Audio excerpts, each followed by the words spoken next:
आओ सुनाऊं तुमको एक कहानी।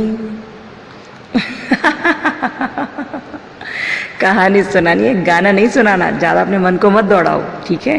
कहानी बोले तो कहानी, हम अपनी कहानी सुनाते हैं आज आपको, ठीक है। एक दिन क्या हुआ कि हमारा मन किया, बहुत दिनों से कहीं गए नहीं है, चलो आकाश की सैर करके आते हैं।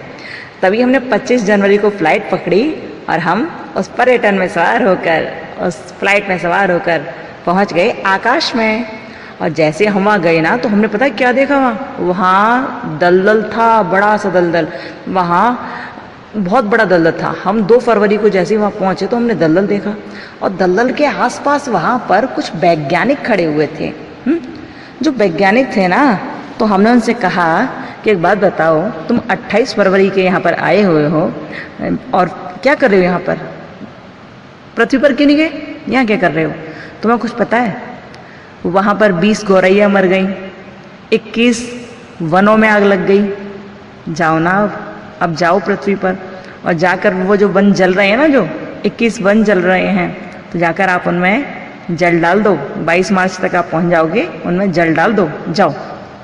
जैसे ही हमने उनसे कहा तो वो कहने लगे, अच्छा, अरे तुम्हें क्या लगता है कि हम वैज्ञानिक उन जलते हुए वनों में पानी डालने के लिए बने हैं क्या? अरे हम तो वैज्ञानिक हैं, हम तो भैया स्वास्थ्य की देखभाल करते हैं। और एक बात और बता दें कि हम 22 मार्च तक नहीं पहुंचेंगे, हम 7 अप्रैल तक पहुंचेंगे। और जब 7 अप्रैल को पहुंचेंगे ना, तो वहाँ पर हम स्वास्थ्य देख लेंगे सब लोगों का। और जैसे उन्होंने ये कहा तो हमने उनसे कहा, देखो आप वहाँ जा तो रहे हो, लेकिन वहाँ पृथ्वी पे हमारी 18 धरोहर हैं, उनका ध्यान रखना। और हाँ, हमारी पृथ्वी को और दिखाना, क्योंकि हमने 22 दिनों से वो देखी नहीं है, हमने 22 अप्रैल से वो देखी नहीं है, तो देखा लाना। जैसे हमने कहा तो वैज्ञानिक बोले, हाँ ठीक है, आप परेशान मत हो, हम देख कर आएंगे। तभी वैज्ञानिक जो हमसे बात कर रहे थे ना, उन्होंने भी फ्लाइट पकड़ ली। और जैसे फ्लाइट पकड़ी तो वो उस आकाश से पृथ्वी की ओर आने लगे। और जैसे पृथ्वी की ओर आए, तभी नीचे खड़े थे हमारे बड़े भैया। बड़े भैया ने कहा, अरे अरे अरे, थम जाओ थम जाओ, रुक जाओ, कहाँ भागे चले जा रहे हो? तुम तो प्रवासी पक्षियों की तरह उड़े ही चले जा रहे हो। 8 मई है, आज 8 मई है, और तुम प्रवासी पक्षियों की तरह उड़े चले जा रहे हो। यहाँ तो पहले से ही 22 तरह की जैव विविधता थी, अब तुम और यहाँ आ गए। लेकिन आ तो गए, पर याद रखना, 31 मई तक तंबाकू मत खाना, अपराध है। 31 मई तक तंबाकू नहीं खाना, ध्यान रखना। और जैसे भैया ने कहा तो वैज्ञानिक कहने लगे, अरे भैया, हम तंबाकू खाने नहीं आए यहाँ, हम तो पर्यावरण को देखने आए हैं। हम यह 5 जून को पर्यावरण को देखेंगे, और फिर 10 जून को भूमि में जो भूमि के गर्भ में जो जल है ना, उसे भी देख लेंगे। बस इसलिए हम यहाँ आए हैं, और सोचा कि आपकी जनसंख्या की को भी देखते जाएं। और जैसे ही कहा तो इस बात को सुनकर भैया ने कहा कि अच्छा, तुम 5 जून को पर्यावरण देख लोगे, 10 जून को भूगर्भ जल देख लोगे, देख तो लोगे, और जनसंख्या को भी देख लोगे। तुम्हें पता है, जब तुम भूमि का गर्भ जल खोद रहे होंगे ना, भूमि के गर्भ को खोदकर जल देख रहे होंगे ना 10 जून को, तो वहाँ बहुत सारी जनसंख्या इकट्ठी हो जाएगी, बहुत सारी। 11 जुलाई को इतनी जनसंख्या आ जाएगी वहाँ पर कि एक महोत्सव सा हो जाएगा, एक वन महोत्सव सा हो जाएगा, चारों तरफ लोग ही लोग दिखेंगे, पता है। और जैसे ही वन महोत्सव होगा तो बहुत सारे लोग दिखाई देंगे। तो वैज्ञानिकों ने कहा, हाँ हम जानते हैं कि आपके यहाँ पर जुलाई और फरवरी के पहले सप्ताह में वन महोत्सव मनता है, हमें बढ़िया तरह से पता है। तभी भैया ने कहा, बहुत होशियार मत बनो, ये वन महोत्सव जब होता है ना, तो इसमें 29 तरह के बाघ आते हैं। कैसे? 29 तरह के बाघ आते हैं यहाँ पर, और 12 तरह के हाथी आते हैं। याद रखना, 29 तरह के बाघ और 12 तरह के हाथी आते हैं। और जो हाथी आते हैं ना, तो हाथी और बाघ ऐसे हैं कि वो 20 अगस्त तक तुम्हारी जो ऊर्जा दिख रही है ना, इस ऊर्जा का 20 अगस्त तक क्षय कर देंगे। तुम्हारी इस अक्षय ऊर्जा को 20 अगस्त तक ख़त्म कर देंगे।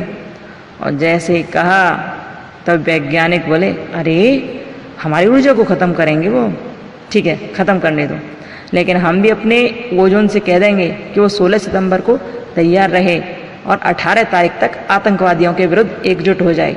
ये आपके जो आतंकवादी हैं ना, हाथी और ये बाघ, इनके खिलाफ हम लोग 18 सितंबर तक एकजुट हो जाएंगे।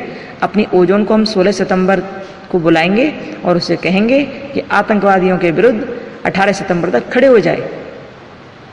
और जब वो खड़ी हो जाएगी ना, तो जानते हो क्या होगा? तो तुम्हारे ये जो हाथी घोड़े हैं ना, इन सबको पर्यटन जाना पड़ेगा, इन सबको हवाई जहाज में सवार होकर जाना पड़ेगा। और ये 27 सितंबर को ही जाते बनेंगे, समझे? विश्व पर्यटन के हिसाब से ना जाना पड़ेगा यहाँ से 27 सितंबर को। और जैसे ही ये जाएंगे तो हम अगले ही दिन यानी कि 28 सितंबर को यहाँ की हरियाली का उपभोग करेंगे और हम मनाएंगे हरित उपभोक्ता दिवस, समझे?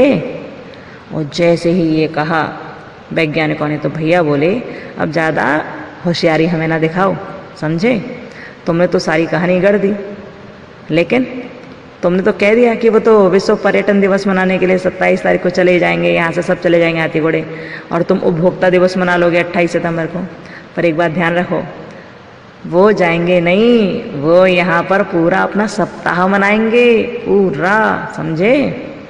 वो 1 तारीख को लौट आएंगे, 1 अक्टूबर को लौट आएंगे, पूरे विश्व वन्य जीव पूरे लौट आएंगे 1 तारीख को। और जब लौट आएंगे ना, तो फिर जानते हो क्या करेंगे? फिर वो 2 तारीख से लेकर 8 तारीख तक यहीं पे पूरे सप्ताह भर रहेंगे। कब से? 2 अक्टूबर से लेकर 8 अक्टूबर तक पूरे सप्ताह वो यहीं रहेंगे, ध्यान रखना। और पता है 3 अक्टूबर को यहाँ पर वो अपना आवास बना लेंगे, पूरा प्राकृतिक आवास, यानी कि 1 अक्टूबर को तो यहाँ पर पूरे वन्य जीव लौट कर आ जाएंगे इसी जगह पर जहाँ से तुम भेज रहे हो उन्हें। और 2 अक्टूबर से 8 अक्टूबर तक वो अपना पूरा सप्ताह यही रहेंगे, और इसी बीच वो 3 अक्टूबर को अपना आवास भी बना लेंगे, समझे? प्राकृतिक आवास बना लेंगे। और जैसे ही ये कहा तो वैज्ञानिकों ने कहा, अरे आप तो हमें डरा रहे हो, ठीक है आने दो उन्हें, ठीक है आने दो, लेकिन हम भी आपदा नियंत्रण के लिए तैयार हैं। हम भी 3 अक्टूबर को आपदा नियंत्रण के लिए तैयार हैं। आपने कहा ना कि 3 अक्टूबर को अपना प्राकृतिक आवास बनाएंगे, तो भैया हम 3 अक्टूबर को आपदा नियंत्रण के लिए तैयार हो जाएंगे, क्योंकि वो तो आपदा ही है ना। हम उन्हें यहाँ आवास बनाने नहीं देंगे, और जब आवास नहीं बनाने देंगे तो हम सबसे कह देंगे कि देखो अब सब लोग हरियाली के ऊपर रहो और शाकाहार करो, शाकाहार करो, 6 अक्टूबर तक शाकाहार करो। हम सबसे कह देंगे कि पूरा विश्व शाकाहार करे 6 अक्टूबर तक। और पता है जब सब लोग 6 अक्टूबर तक शाकाहार करेंगे ना, तो फिर हम घर घर जाकर, जगह जगह जाकर पूरे 1 महीने तक पर्यावरण जागरूकता माह मनाएंगे। वो तो केवल सप्ताह भर के लिए, 1 सप्ताह के लिए यहाँ पर आ रहे थे वन्यजीव सप्ताह मनाने, लेकिन हम तो पूरे 1 महीने के लिए राष्ट्रीय पर्यावरण जागरूकता माह मनाएंगे 19 अक्टूबर से 18 नवंबर तक, पता है। और फिर हम 24 अक्टूबर को संयुक्त राष्ट्र दिवस मनाएंगे। फिर हम वहाँ चले जाएंगे संयुक्त राष्ट्र में 24 अक्टूबर को, और वहीं जाकर हम पक्षी दिवस मनाएंगे 12 नवंबर को। और जैसे वहाँ पक्षी दिवस मना लेंगे ना, तो फिर क्या करेंगे? वहाँ पर पक्षी दिवस भी मनाएंगे और विश्व का पर्यावरण संरक्षण दिवस भी मनाएंगे 25 नवंबर को। और जब ये सब कुछ हो जाएगा तो प्रदूषण की रोकथाम भी हो जाएगी, क्योंकि आना जाना रुक जाएगा 2 दिसंबर तक। और फिर हम मनाएंगे विश्व मानवाधिकार दिवस 10 दिसंबर को। और उसके बाद क्या होगा? उसके बाद ये होगा कि आप जो हमारी ऊर्जा का क्षय करने के लिए बोल रहे थे ना, तो देखो यहाँ पर अपनी ऊर्जा का संरक्षण हम 14 दिसंबर तक कर लेंगे। कब तक? 14 दिसंबर तक। और जब हमारी ऊर्जा 14 दिसंबर तक संरक्षित हो जाएगी, तो हम उस ऊर्जा को 23 दिसंबर को किसानों को दे देंगे। इस तरह से हम अपने इस पृथ्वी पर रहकर भोग भोगेंगे, और इन सभी दिवसों के बारे में हम लोग याद कर लेंगे, ठीक है? अरे भैया ये कहानी है, याद नहीं करना है आपको कुछ, केवल कहानी है।